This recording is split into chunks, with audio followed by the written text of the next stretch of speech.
I have had the idea of visiting the United Arab Emirates for some time. It turned out that was possible and I was able to do a tour.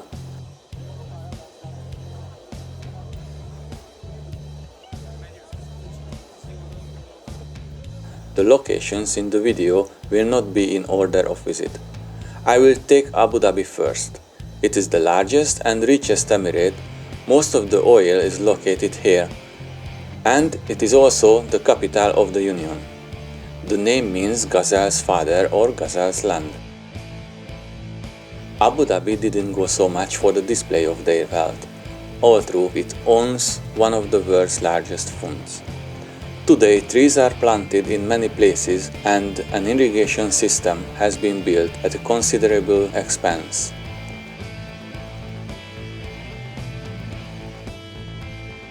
The National Assembly building and the Palace of the Sheikh of Abu Dhabi are also located here.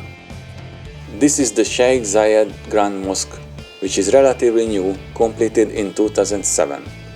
Named after the first president of the United Arab Emirates, it was built at a cost of $545 million. It's covered in white marble and faces Mecca. The design includes the characteristics of all Islamic areas.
The carpet is 5,600 square meters and it is the largest hand-woven carpet in the world.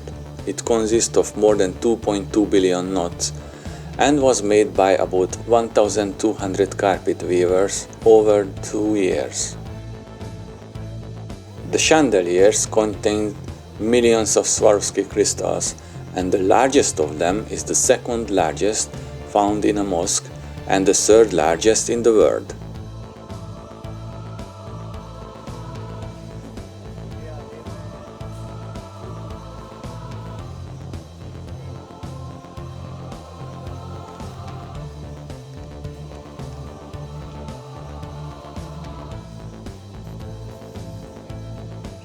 The clock shows the time of the prayers, if I am correct. It also shows the Islamic date and in addition to the general date. The difference between the two, however, is not 622 years, because they use lunar years. Lunar years pass faster, and the 12 months of the year are 29 or 30 days long. The mosque is surrounded by small pools. Another interesting thing is that you have to go down from the bus parking area in an egg-shaped dome one level below the ground, where you can find a shopping center, restaurants, and the entrance to the mosque.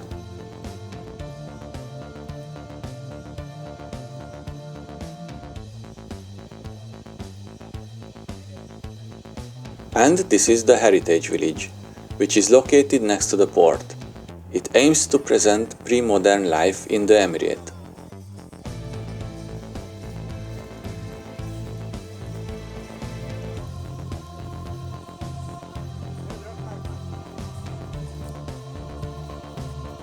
Residence, fortress, traditional boats, gardens, and the souk, which means a market, and museum exhibitions can be found here.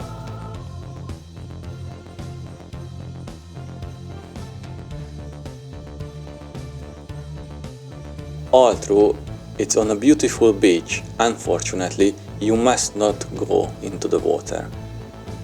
There is also a nice view of the city.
That tall building on the beach is the Rixos Hotel.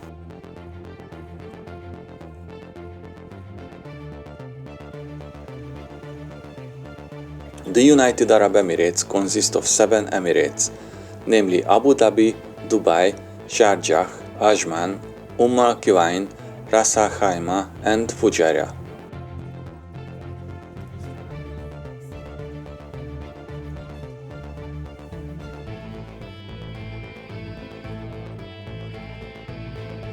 Of course, the best known Dubai is also the name of the emirate as well as its largest city and capital. The first day trip led to Dubai's Old Quarter or Old Town. They were built in the 1850s, which can be seen today as the Old Town. A new building complex in the same style was built next to it to expand the area as a kind of illusion. Not everything is new. The houses are similar to those of Morocco.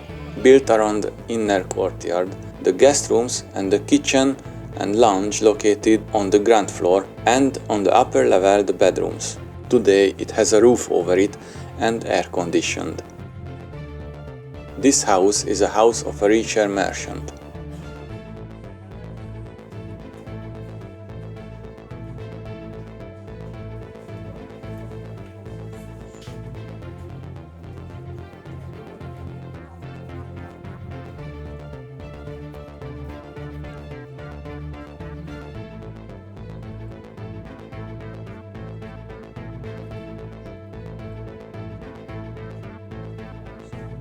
The ventilation air cooling towers are visible.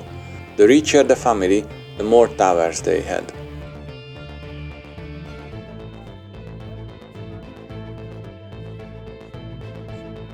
The original houses were built of coral. This can be seen in some places, in parts without plaster, and on the remains of the city wall.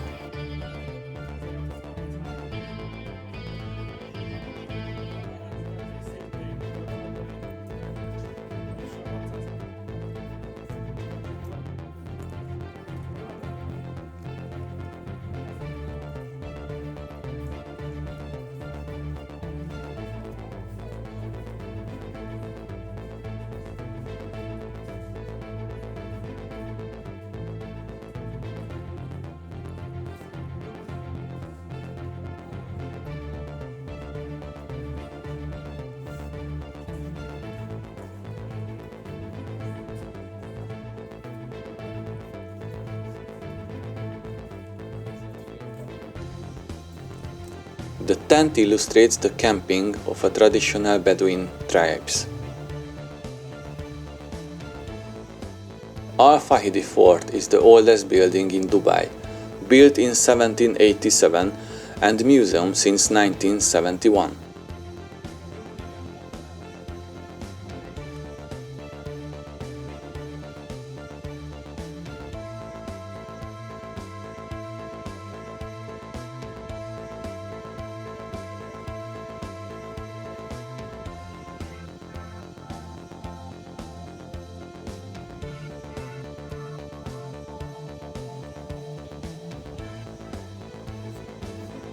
We then took a small boat trip to the other side of the bay, Dubai Creek.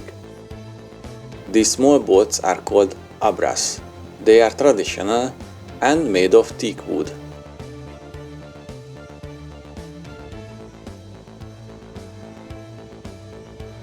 This is not a river, although it looks like one, but a long extending bay which was natural but much smaller than today. Over the years, it has been deepened, widened and extended to accommodate larger ships. Dubai doesn't have a river, it just settled in the desert on the coast sometime in the early 1800s.